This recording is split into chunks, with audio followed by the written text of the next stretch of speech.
Hey guys, welcome to Crypto India. Thank you so much for coming back. I'm your host Shiv. So in this video today, we're going to talk about the Indian scenarios of Bitcoin and cryptocurrencies. It's a little late video. It's 11:30 in the night, but this video was quite an important video. The reason why, because I saw an advertisement today on the Economic Times, the front page about an ICO.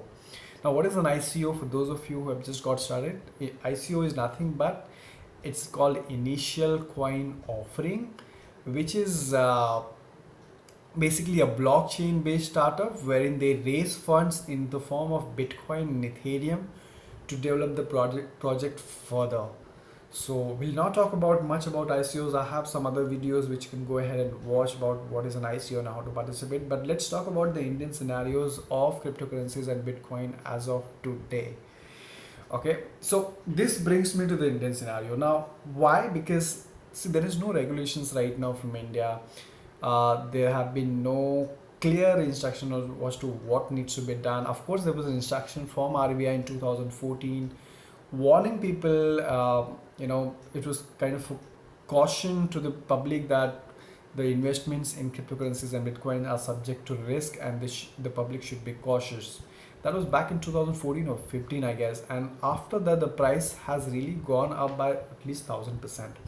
So just imagine somebody who's still going by that cautionary note and not taking a step. We will be very happy with the current scenarios of Bitcoin and cryptocurrencies, right? So what I mean to say is, doesn't matter what somebody says, the cryptocurrencies are growing every month and every day. Uh, let's talk about the exchanges in India that they are operating. So, but there are three exchanges which are pretty popular and doing so well, and there are 3 to 4 exchanges which have come up this year itself, right? Now these exchanges are actually self-regulated right now. So you see the KYC, you see whatever the formalities that they have, it is self-regulated by themselves. The reason why, tomorrow if the government does come up with the regulations, the government do want to know, okay, this belongs to whom, this wallet belongs to whom, they have the entire data with them, right? Now, having said that, they are doing fantastic job, all the exchanges here, and we must appreciate the fact that they have brought this technology here in India and they have made it available to people over here. Otherwise, just imagine rest of the world trading into Bitcoin and cryptocurrencies, and India having no source, people in India having no source uh, to reach there, to get those tokens, to get those Bitcoins, to get those Ethereum, to get those Litecoins, right? So we must appreciate the fact that these exchanges have taken those hassle to fight with I mean, if you talk about Bitcoin, you talk about cryptocurrencies, you talk about controversies in India right now. There's one set of people who don't understand and they are actually against it, but there's another set of people who understand the technology and believe it. So to have an exchange of Bitcoin exchange itself is a very, very courageous step. So we must salute to all of them.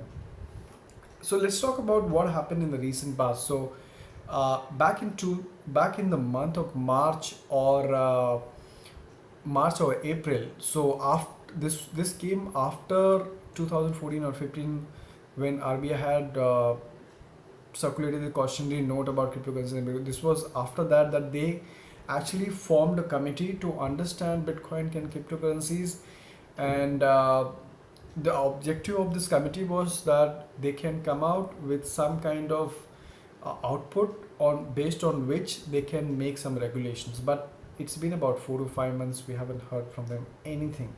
So there have been no regulations as yet.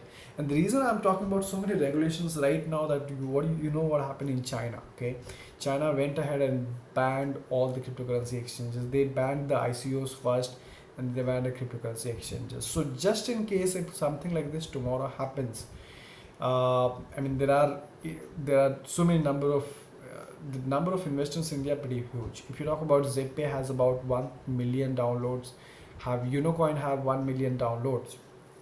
So there are so many investors already in India, and of course there is a fear that let the government regulations come in. I mean there are a lot of people who are there on the verge of it, that they're waiting for the regulations to come in and they can jump in. But however, this is turning out to be an expensive affair to actually wait. Uh, so, so just in case if something like that happens, then that would be the worst case scenario. But I really, this is just my opinion, that there are very less chances of government doing something like this, like doing something like shutting down the exchanges. Because if you look at the overall scenario of Bitcoin and cryptocurrencies around the world, except China, nobody else has done it. Of course, it was Russia who did it in 2015, but again they changed their mind. They understood the technology and they reopened it.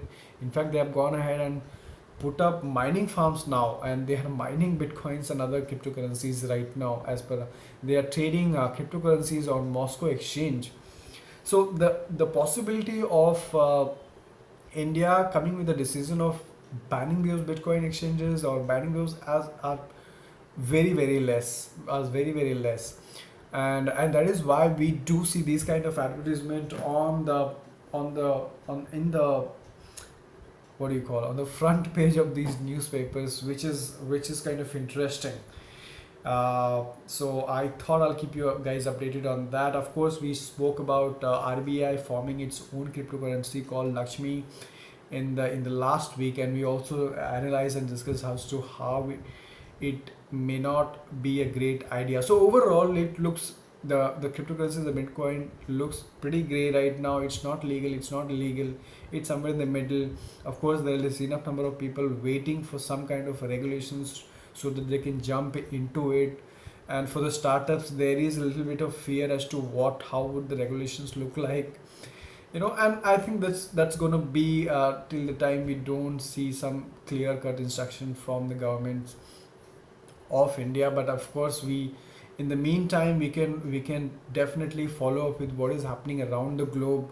Look at Australia, look at South Korea, look at Japan, what are they doing? So except China, I mean, most of the countries have put some or the other regulations when it comes to cryptocurrencies and Bitcoin, and I think similar thing will happen with in India also. So I don't think there will be much to worry about, because as soon as the regulations come in, I mean, the things will be pretty much clear. So of course, the as of now, the exchanges are operating with they have formed their own foundation called Digital Assets of uh, what's the name of it? Digital Assets of and Blockchain Foundation of India, under which, so this is basically a association of people interested into blockchain, Bitcoin, Ethereum community, and the objective of this to educate people about the risk involved and investing and trading into crypto tokens, which is I think fair enough, because if you are involved into cryptocurrencies and Bitcoin, and if you have no clue about the risk that you are involved with, then it might just have a negative impact on the entire cryptocurrency thing. So if you are involved into cryptocurrencies and Bitcoin, you should definitely be aware of the risk that you are taking up right now, both in terms of regulations, that is secondary, but also in terms of the prices, in terms of the security, securing your own funds, and all these stuff. So this is the scenario right now, guys. I would definitely like to hear from you guys, if there is anything that I missed out on and you would like to add on. In the meanwhile, let's talk about some news from South Korea. So as we guys know that the China has shut down all the cryptocurrency exchanges, South Korea has taken its position. So now South Korea is center of Bitcoin universe as it passes China in Bitcoin trading.